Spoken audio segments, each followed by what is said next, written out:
La course à l'IA est lancée. Entre 2022 et 2023, le marché a plus que doublé, atteignant 42,7 milliards d'euros, avec en tête des IA que tu connais sûrement comme Midjourney, DALL-E et ChatGPT. Toutes les GAFAM ont bien compris la course à l'IA et ils veulent la gagner, avec des investissements qui sont colossaux. Microsoft, sur le premier semestre 2024, a investi 19 milliards de dollars.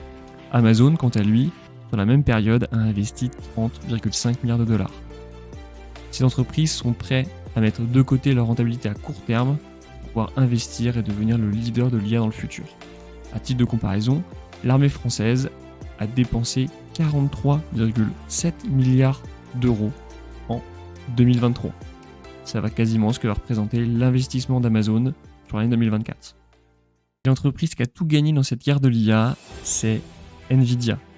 Nvidia, aujourd'hui, possède plus de 80% de parts de marché sur le marché des semi-conducteurs, en tout cas des cartes graphiques. Pour entraîner des IA, il faut des data centers entiers remplis de GPU, Graphical Processor Unit, qui vont permettre de l'entraîner. Et c'est assez indécent. Les revenus d'Nvidia, donc son chiffre d'affaires, est monté uniquement sur un an de 126%. Sa marge brute a pris 15,8 points pour atteindre quasiment les 73%. Aujourd'hui, Nvidia est de très loin la première capitalisation boursière dans le secteur des semi-conducteurs, devant TSMC. Et quand je dis de très loin, c'est plus de x3 en capitalisation boursière, et ça, c'est dû grâce à une augmentation énorme de plus de 150% en bourse sur uniquement une année. Je me suis pas arrêté là et j'essaie de comprendre d'où venaient ces revenus exceptionnels pour Nvidia et est-ce que ça peut durer dans le futur.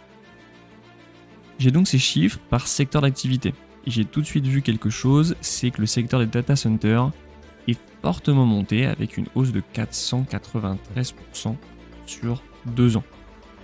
Pour moi, je vois un problème. Nvidia aujourd'hui surfe sur le fait qu'il faut entraîner un nombre énorme d'IA. Chaque entreprise a besoin de data centers énormes et donc de beaucoup de GPU pour entraîner ces IA. Dans le futur, ça devrait être moins le cas, parce qu'il y a 2 problèmes à ça. Le problème, c'est que les GPU d'Nvidia sont très chers. Et le deuxième problème qui est le plus important, c'est que ces GPU ne sont pas optimisés pour l'IA. En fait, elles consomment énormément d'énergie pour entraîner des IA, alors qu'aujourd'hui, on a d'autres processeurs qui sont largement plus optimisés, donc qui consomment beaucoup moins pour des résultats qui sont similaires. Nous venons donc d'identifier un risque sur Nvidia. La question qu'on va se poser maintenant, c'est quels sont les futurs grands gagnants de l'IA qui feront tout aussi bien qu'Nvidia a fait. J'ai identifié 3 candidats. Je suis sur le point de te présenter un des 3, et si je vois que ces vidéos fonctionnent bien, je te ferai 2 autres vidéos pour te présenter les 2 autres candidats. Donc n'hésite pas à t'abonner et mettre un énorme pouce bleu pour ne pas rater la suite. Et un des 3 candidats pour gagner en bourse grâce à l'IA, c'est le spécialiste des NPU pour Neural Processing Unit. Tout simplement un processeur spécialisé dans l'IA. Si on fait un petit récap de tous les processeurs, il en existe 3 grandes familles. Le premier, le plus connu, c'est les CPU, pour Central Processing Unit. C'est tout simplement ceux qui sont dans tous les objets électroniques et qui sont très polyvalents. Ils permettent de gérer une variété de tâches comme par exemple exécuter des instructions, traiter des données ou coordonner les différents composants d'un appareil. Le deuxième processeur, j'en ai déjà parlé, c'est les GPU, pour Graphics Processing Unit. C'est des processeurs parallèles spécialisés pour exécuter des tâches graphiques, par exemple le rendu 3D ou les vidéos.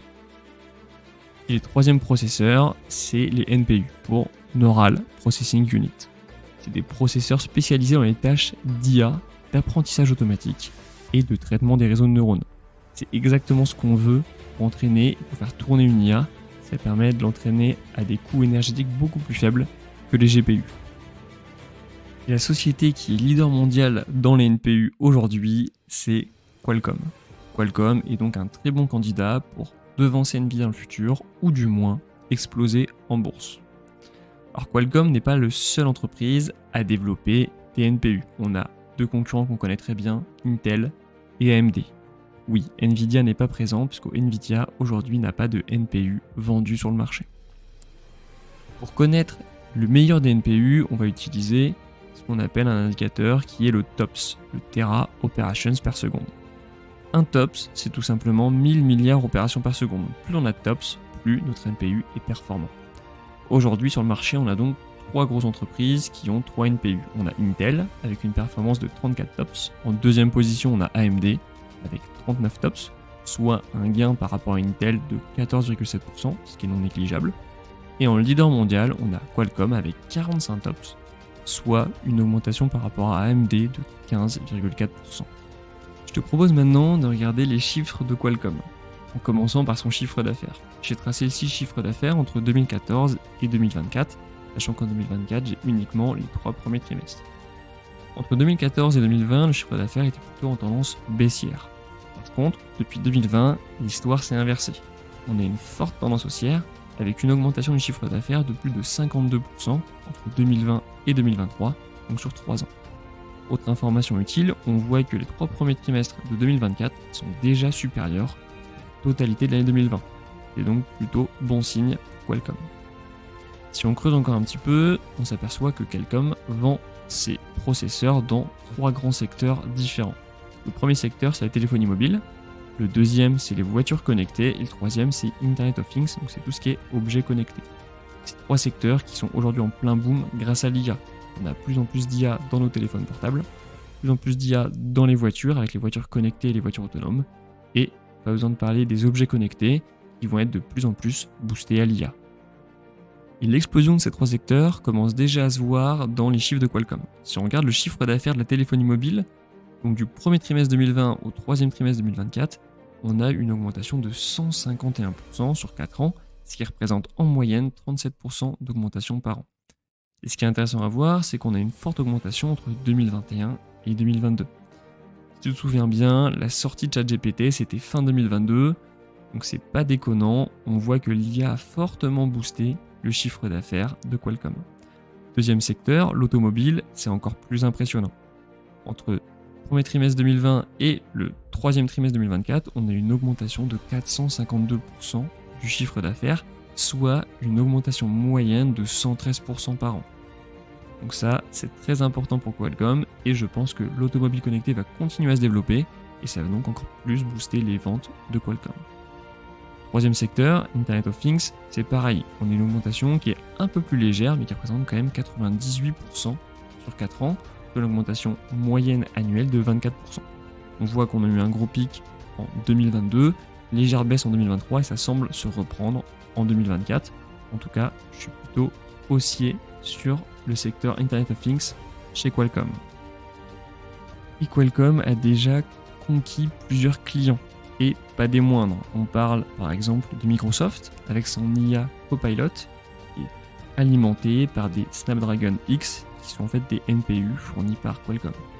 Elle fournit des puces 5G à Apple et elle travaille en collaboration avec Samsung, Dell, HP, Lenovo, Acer et Asus. On voit que Qualcomm est donc très bien implanté dans le monde de la tech et ça, c'est évidemment important pour pouvoir se développer de manière exponentielle dans le futur. Autre indicateur que j'aime regarder et qui montre pour moi la solidité financière de Qualcomm, c'est l'évolution du dividende. On a quasiment une droite depuis 2010, puisque de toute façon, Qualcomm n'a pas diminué ses dividendes depuis 2010. Il y a eu une seule diminution, c'était entre 2009 et 2010. Autre fait intéressant, si on était rentré en 2010 sur l'action Qualcomm, qui valait à l'époque environ 50$, on aurait un rendement aujourd'hui avec les dividendes actuels de 6,7%, ce qui est plutôt sympa, et on aurait surtout un gain en bourse de 240%, soit un rendement annuel de 17%. Si on avait donc investi 1000€ en 2010 sur Qualcomm, on aurait aujourd'hui un capital de 4064€, sans compter le réinvestissement du dividende. Si on avait réinvesti le dividende chaque année, on aurait évidemment bien plus. Comme je te l'ai dit, j'ai 2 autres candidats en bourse qui peuvent exploser grâce à l'IA, dont une action qui me plaît énormément, encore plus que Qualcomm. N'hésite pas à t'abonner et à mettre un pouce bleu pour ne pas les rater.